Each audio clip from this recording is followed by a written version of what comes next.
So today we're going to talk about map projections. We're going to cover 2 characteristics of map projections, and then we'll describe 5 different families of map projections. So in order to watch this video, you need your textbook with you. You need your little Earth globe, or if you have a bigger Earth globe, and you need your atlas. Also, make sure you have a printed copy of the PowerPoint that goes with this presentation. It just will help you through the presentation. And also that you have a printed copy of the study guide for Chapter 2, as we'll be doing questions in that study guide. Also, feel free to stop the video in order to work out some of the problems, or if you need to think more about what has been said. And all figures referenced in the video are from Chapter 2 in your textbook. In order to assess map projections and their characteristics, we need to review quickly some important characteristics of Earth globes. So for this, you need to look at the globe that you have in front of you. First, when you look at the parallels, notice that they get smaller as you get from the equator towards the poles. Also notice that they are parallel to one another. That's why they are called parallels. And notice that they are evenly spaced. So what this means is that 10 degrees of latitude at the equator is about the same distance as 10 degrees of latitude in the polar areas. Now, when you look at the meridians, they are all of the same size. Remember that all the meridians meet at both poles, so they all go from pole to pole, so they are all of the same size. And they meet at the poles, they converge at the poles. We'll see that in some projections, they actually are parallel. And then finally, parallels and meridians meet at 90 degrees all over the globe. So first, let's talk about 2 characteristics of projections. And to talk about this, we're going to refer to figure 2 in Chapter 2. So in this figure, you have 2 maps. The left map is labeled as being equivalent. The right map is labeled as being conformal. So in the word conformal, you have the word form, which refers to shape. So when you look at the conformal map on the right side here, look at the shape of Greenland, and then look at the shape of Greenland on your own globe. You see that the shapes are the same. They have not been changed. You can also look at the shape of Africa on the map in figure 2 and on your globe. And again, you see the shapes are accurate. So in a conformal map, the shapes are preserved, and that's why it is called conformal. Now, when we look at the equivalent map, this is very different. Look at the shapes now. Look at the shape of Africa and look at how it's been kind of stretched north to south. Compare the shape on the map to the shape on your globe. And you see that Africa has been stretched. And when you look at Greenland, you see that it's been squished. So the shape has not been maintained. On that map, what has been maintained is the scale. So the ratio of distance on the map to the ratio on the globe. That ratio is constant over the map. So on an equivalent map, the ratio of the scale ratio is the same all over the map. And on a conformal map, the shapes are accurate all over the map. Now let's go back to the conformal map. And now let's look at the size. Because when we keep shape, like in the conformal map, we cannot keep size at the same time. So look at Africa. Look at the size of Africa on this map and compare it to the size of Greenland on this map. And you see that on the map, they're about the same size. So here I'm referring again to the conformal map. Now look at your globe. Look at Africa and compare that to Greenland. You see that Greenland is a lot smaller than Africa in reality. So to summarize all this, on an equal area projection, or you could say an equivalent map, shapes are altered, especially in the high latitudes, and scale is the same all over the map. Whereas on the conformal projection, the shapes are accurate, but the scale changes. Okay, so first we're going to talk about cylindrical projection. So again, we're going to describe 5 different families of projection. And the first one is going to be the cylindrical projection.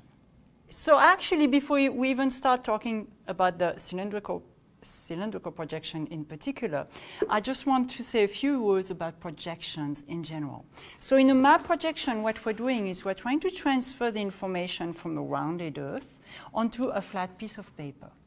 So imagine that there is a light bulb inside this Earth, and that you wrap a piece of paper around it, and then this light bulb, what it's going to do is going to project the outlines of all the continents, for example, onto that piece of paper. So that's what a projection is.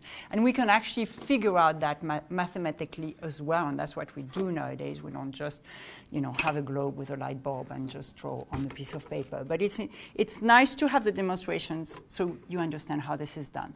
So for a cylindrical projection, what we're doing is we're taking a piece of paper, a flat piece of paper, and we wrap it around the globe as a cylinder. So we make a cylinder. Okay. Notice that the piece of paper is touching the globe at the equator, and where it touches the globe is where you'll have the least distortion, because there is no distance between the globe and the piece of paper, so there is no distortion. Notice that as you get farther and farther up this map towards the poles, you see that the distance between this and the pole on the globe is greater, so there is more and more distortion. So that's to keep in mind when we talk about map projection, is the farther away the piece of paper is from the globe, the more distortion there is. So when we unfold this cylindrical projection, this is what we get. We get a rectangular map. Okay. And so the characteristics of the map we are going to describe in a few seconds. But notice in this particular projection, by the way, this is a cylindrical projection. Is this map mostly conformal, or is it mostly, is it mostly conformal, or is it mostly equivalent? Again, I like to refer to Greenland and Africa because I like to compare them in terms of shape and size. So when you look at the shape of Greenland here and on your globe, you see the shape is accurate. But when you compare the size of Greenland and Africa, you see they're about the same size, whereas on your globe, Greenland is much smaller. I'd say it's about maybe 1/5 of the size of Africa. So a cylindrical projection typically is conformal and not equivalent. So then you have an illustration of the cylindrical projection in Figure 4 in your textbook. And we can see, again, the characteristics that we described just a few moments ago. So we see that the shape of the map is a rectangle. We can say it's a rectangular map. We see that the parallels remain of the same size, no matter what the latitude is. So the equator is all across the map. And then the North Pole and South Pole are also just as wide as the map, which, of course, is not what happens on a globe. The parallels are not spaced evenly. We see that at the equator, the parallels are closer together, and as you go towards the poles, they get farther and farther apart. The meridians are all the same size, so this is similar as on a globe. The meridians are parallel, so this is very different from a globe. On a globe, remember that all the meridians converge at the poles. And then this is what we call a rectangular grid, and so all meridians and parallels cross at 90 degrees all over the map. And finally, this map, because it is tangent, the projection touches the globe at the equator. This is where you have the least distortion. So this type of projection is used mostly for distribution of phenomena in equatorial or tropical latitudes.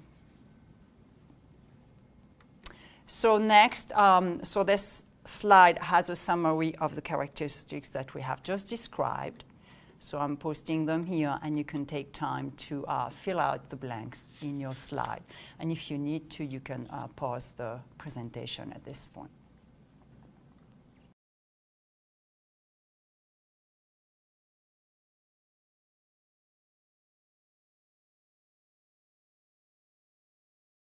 Now we're going to do a conic projection. So on a conic projection, imagine that you have a cone, like a little hat, and then you wrap this hat over the Earth, and then you project the information from the Earth onto the hat. Okay. So notice that when I do this, I can only project half of the Earth. So typically, I'd put the hat over the North Pole or over the South Pole, but not like this. Okay? So that just wouldn't be a very logical way to project it. So typically, I'll set it over the North Pole or the South Pole. When I open the map, it's an unfolded cone. Again, I only have half of the Earth. Notice that the parallels are arcs, they are not full circles, and they decrease in size towards the poles. The meridians are straight, they converge at the pole. And because this map is set over the North Pole, it is tangent, meaning it is just touching in the middle latitudes, like kind of the middle of the map. So this map is the best choice. So this map projection is the best choice for middle latitude maps. So as we've seen, in a conic projection, we wrap a cone like a party hat around the Earth. And remember that when we do this, we can only project half of the Earth. So that's one of the drawbacks, so to speak, of conic projections, is you can only represent half of the Earth. You cannot represent the whole Earth with a conic projection. So remember what we talked about a few minutes ago. So when we unfold this, this cone, this is the shape that we get. Now, what you have to realize is when you have maps in an atlas, like the atlas that you use for this class, you don't see the shape of an unfolded cone because usually the maps has been cropped as a rectangle. So the map will be rectangular in a book. It will never look like an unfolded cone. So what indicates that this is a conic projection is that the parallels are shaped like arcs, and those arcs decrease in size towards the pole. So that's your main characteristic of a conic projection. So characteristics of conic projection. So again, it looks like an unfolded cone, but usually you will not see it in a book. The parallels are arcs, and those arcs decrease in size towards the poles. The meridians seem to want to converge towards the top of the map. The meridians and the parallels cross one another at 90 degrees. And because this map is tangent in the mid-latitudes, you see the most logical way to set this cone is above the North Pole or the South Pole. So it makes the cone tangent to the middle latitudes. So that's where you have the least distortion. So as a result, that's what you use when you want to represent phenomena in the mid-latitudes, or when you just want to show a map of the middle latitudes. So typically, middle latitude maps will use conic projections. So again, here you have the summary of the characteristics of a conic projection. And again, you should take some time to fill in those blanks in your own printout of the presentation.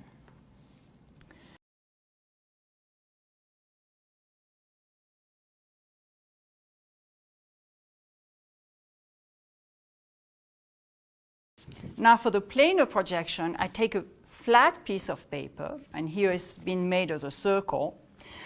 It could be, a rectangular flat piece of paper that I just set tangent at one point. And it's called planar because I'm not folding this in any manner. I'm keeping it flat. So the most logical way to do this is to make it tangent at the North Pole or the South Pole. You may see in very old books, sometimes they've done maps of the Earth where they have a planar projection at the equator, and it gives you two rounded maps of the Earth. But typically in this class, we do planar projections, just tangent, at the pole. So we have our piece of paper that's flat. We're projecting onto this piece of paper. So this is what we get. We get parallels that are circle, that decrease in size towards the pole. We get meridians that are straight lines that converge towards the poles. Notice it's quite similar to the conic projection. The difference is on the conic projection, you have arcs. You don't see the full circles, whereas on the planar projection, you have full circles. And again, so this map would be best suited for features in the polar areas because that's where the map projection is tangent to the globe. So as we've seen on a planar projection, you have a projection on a flat plane. Typically, if we refer to figure 8 in your textbook and to the demonstration that I just did, typically the plane is set tangent to one of the poles. So the plane is going to be set either on the touching the North Pole or touching the South Pole. Again, this is a projection that only represents half of the Earth. You're not going to get the whole Earth on such projection. So the map shape usually is a circle because the Earth is going to project as a circle on such a flat piece of paper. So the parallels are circles, and those circles decrease in size as you get towards the poles, which is the point of tangency. So the meridians on such map are going to converge. They're going to be straight lines that converge at the poles. The meridians and parallels cross at right angle all over the map. And then because this map is tangent at one of the poles, we use this map when we want to represent the polar area. Or I should say we use this type of projection when we want to represent polar areas. And on this next slide, you have a summary of the characteristics of a planar projection. And again, take a few minutes to fill in the blanks in your own printout.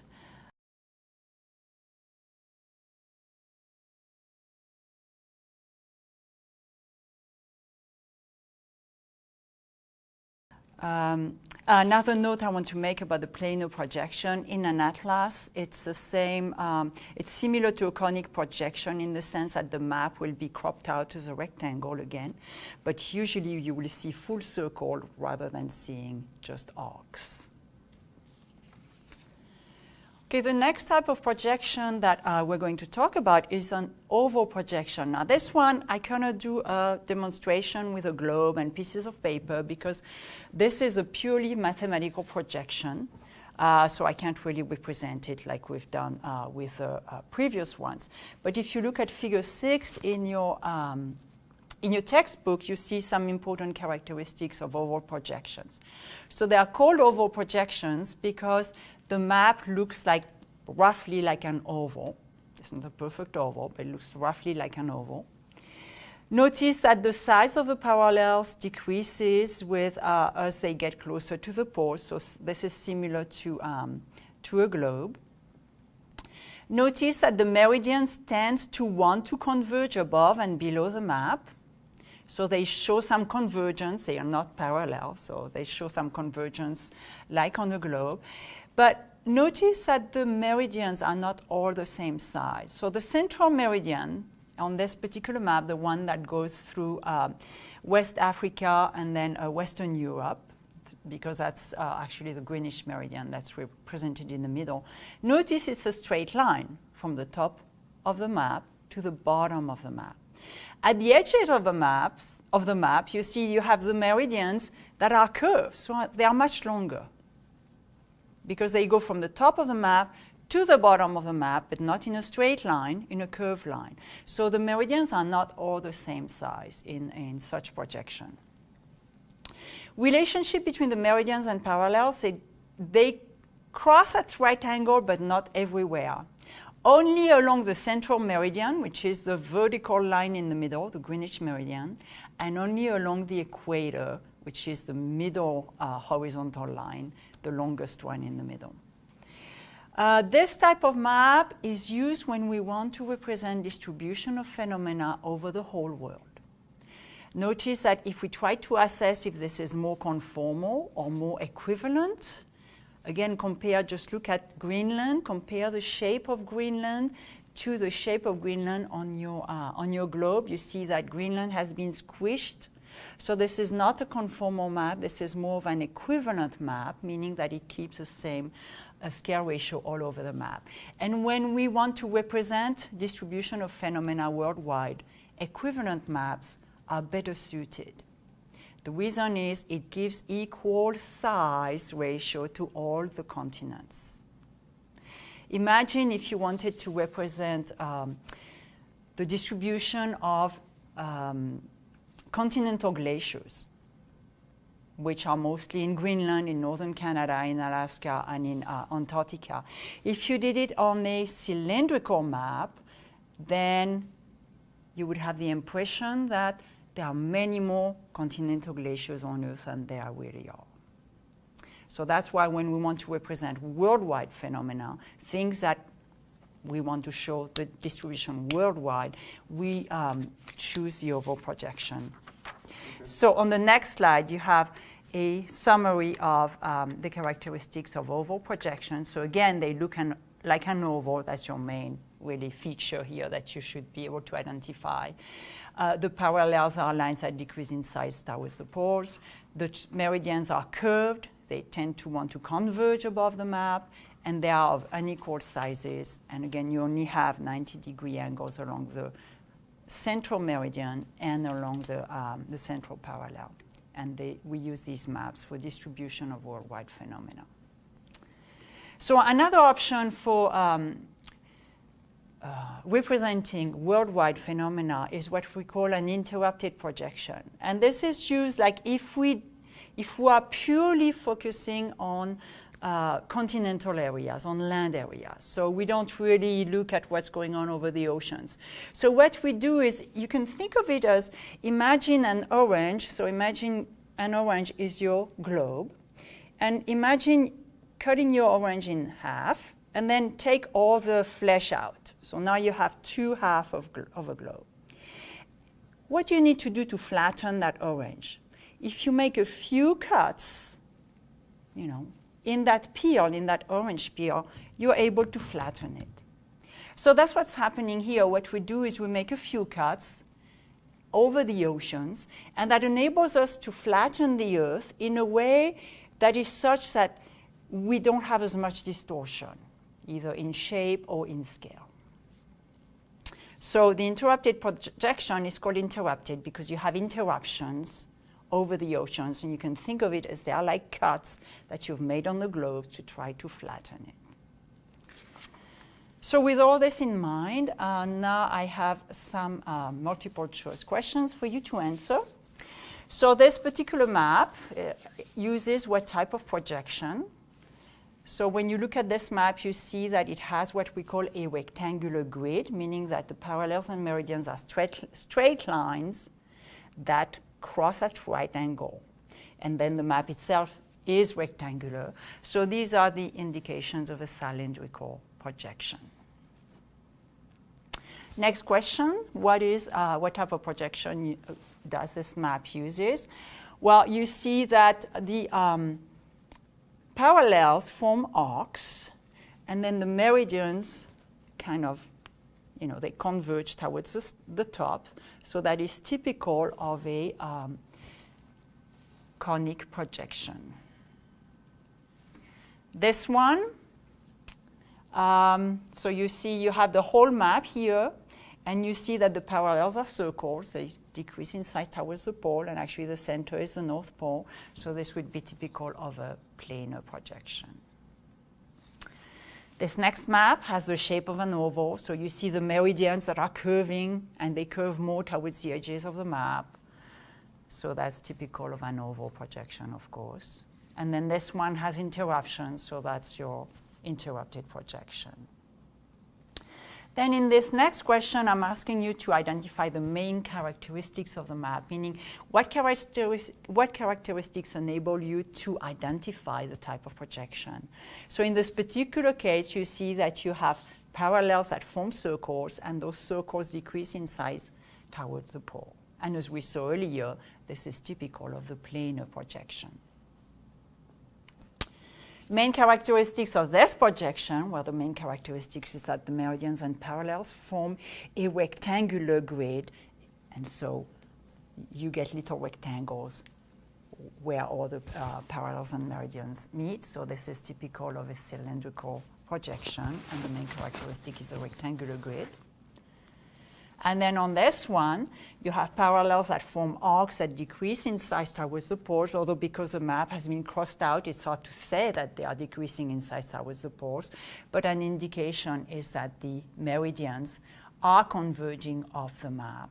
So we can assume that they converge somewhere up above the pole, and up above the map, somewhere at the pole.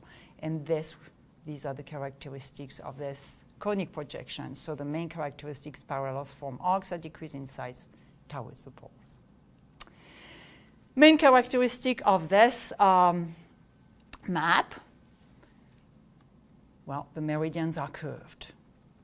Okay, out of all these answers, this is the only one. Now, you could also say a main characteristic, of course, is that the map is oval, but out of these choices, the meridians are curved, at least some of them. And then finally, I'd like you to answer questions 3 and 4 in your study guide. So in question 3, you have to go to your atlas, to the map of New Zealand, that is page 59, and you have to identify the type of projection among cylindrical, conic, planar, oval, and interrupted. And then you also have to tell me how you can tell, meaning what are the main characteristics of this map that make it, that gave you that answer. And then question 4 is the same type of question, but now you're going to refer to figure 4 in chapter 2 in your textbook. So this would be a good time for you to stop the video, think about the answers to those questions, and then I'll post the answers on the next slide.